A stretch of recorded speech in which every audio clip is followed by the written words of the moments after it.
can't even turn this thing, so it's kind of what I'm dealing with.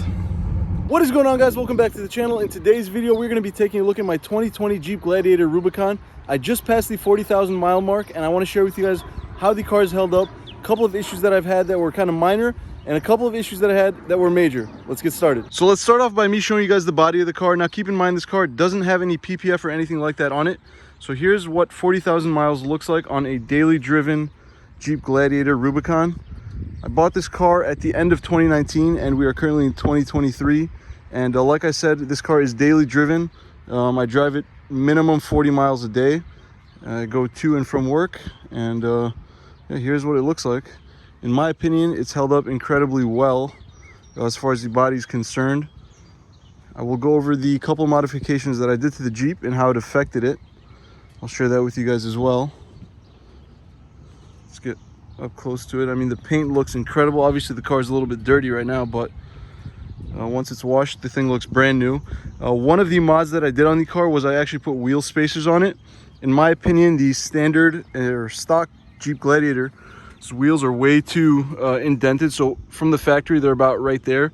As you can see, these poke out a little bit, which I think add a nice little touch to the Jeep. Now, I love the look of the Jeep with the wheel spacers, but one of the negative things about the wheel spacers is the tires kick up a ton of mud. As you can see, the Jeep is pretty dirty and I cannot keep this thing clean for the life of me. All I do is drive this thing on paved roads, come back from work, and it's caked over again. So I think it looks much better with the wheel spacers, but they definitely get the car pretty dirty. Now let me take you guys inside the Jeep and show you how the interior is held up as far as the steering wheel, the seats, and things like that. So let's go ahead and take a look at it right now. Here we go. Again, guys, keep in mind this is a daily driven Jeep.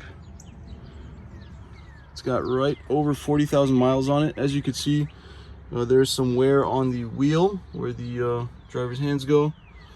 Say hi to my duck.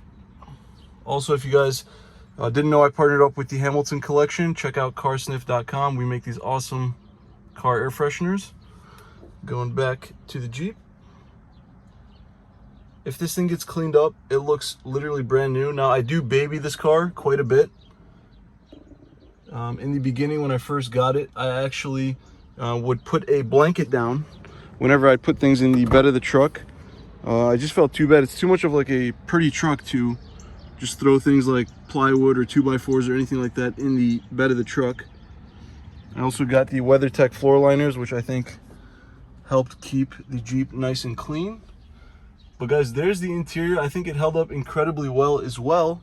I've taken off the both back portion as well as the driver and passenger tops and driven around topless. I've taken the doors off, and yeah, this thing is an absolute blast, guys. Now let's talk about the bed of the truck. Now, one of my favorite options that the Jeep Gladiator came with was this Rhino Shield bed liner. This thing is extremely durable. As you can see, it's got a great textured feeling to it. Get you guys nice up and close right there. And it really helps protect the Jeep. And yeah, I think this part's held up incredibly well. I got no complaints there. Like I said in the beginning, when I first got the Jeep, I would actually put down moving blankets on the bed of the truck and then put things on top of it. As the car got more used, obviously I still take good care of it. But yeah, there it is. This thing's held up incredibly well. It's got a outlet right here, which is cool.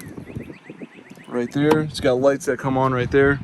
And yeah, I'm extremely happy with how the bed of the truck is held up. Now, one thing I don't like about the Jeep kind of goes towards the design of the car. Now, check out the windshield. As you can see, the windshield is basically flat upright. So I find it difficult to find a Jeep that does not have a crack on the windshield. As you can see, this has got a nice long crack on it. It originally started all the way down here. The crack was about this big. Slowly over time, it's made its way up the windshield. I also have got another chip right there. I don't know if you guys could see that on the camera. But the design of the Jeep makes it extremely easy for the windshield to catch rocks that jump up from other cars and just completely don't give the Jeep a chance to let the rock kind of kick off the car. The windshield just eats it and just cracks left and right. So that's one of the complaints I do have about this car. The windshield cracks extremely easily, guys. Now, overall, I don't have too many complaints about the Jeep. Occasionally I get the black screen where the infotainment center just kind of goes dark on you and it doesn't work. The car functions perfectly fine, but that is one of the issues that I've had over the past couple of years. One major issue that I had was actually a couple months ago. I'll put the footage in right now because I recorded it. I knew I would make a video like this. So I'll put that video in right now and I'll explain what happened. All right, guys, so here's exactly what's going on. All the electronics are basically going nuts on me, and there's like no power steering. It's like incredibly hard to turn this thing. Here's like a slight turn. Look at this. I can't even turn this thing, so it's kind of what I'm dealing with. So basically what's going on with the Jeep is the entire dashboard would light up. Everything would start going up and down. The gas, the oil levels, everything would start dancing. The power steering went out, and I took it to the dealership. They fixed the issue, gave it to me. I drove it about 10 miles and the same exact thing happened again. Now the good thing is the dealership took great care of it. It took them about 2 weeks to fix the car. They gave me a loaner, which wasn't a huge deal, but they took care of the car, and since then I've had no issues with the car. It's held up incredibly well. I would highly recommend the Jeep if you guys are looking at buying one.